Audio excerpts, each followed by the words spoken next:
Class 11।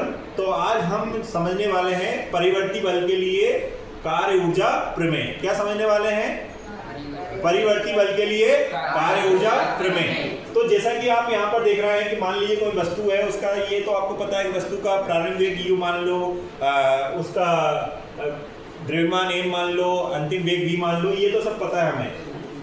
लेकिन हमें पता है गतिज ऊर्जा का सूत्र हमें पता है 12mv²। तो हमने इस समीकरण को क्या मान लिया? समीकरण 1 मान लिया। फिर हमने क्या किया? d/dt दोनों साइड कर दिया समीकरण 1 का।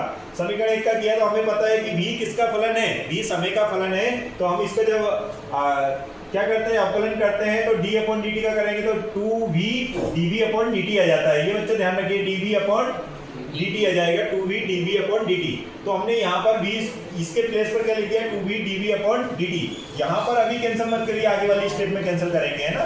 यहाँ पर एक क्रॉस लगा है, इसको नहीं, बाकी ये 2 को 2 से कैंसिल हमने कर दिया, तो dk/dt और ये आ जाएगा mv dv/dt। इस समीकरण को हमने क्या बोल दिया? समीकरण नंबर दूसरा। आगे समझते हैं बच्चों। अब देखिए, यही मैंने इधर लिख लिया है, लेकिन हमें पता है, हमने चैप्टर सेकंड में पढ़ा है dv/dt को हम त्वरण बोलते हैं और ds/dt को हम क्या बोलते हैं? वेग बोलते हैं। तो मैंने क्या कर दिया यहाँ पर, v के प्लेस पर क्या लिख दिया आपने? ds/dt और dv/dt के प्लेस पर क्या लिख दिया? त्वरण। लेकिन हमें पता है द्रव्यमान और त्वरण का जो गुणा होता है वो बल के बराबर होता है। और ये ds, अब देखो dt को dt से काट दिया तो यहाँ सिर्फ क्या बचा? ds और यहाँ पर क्या बचा? dk।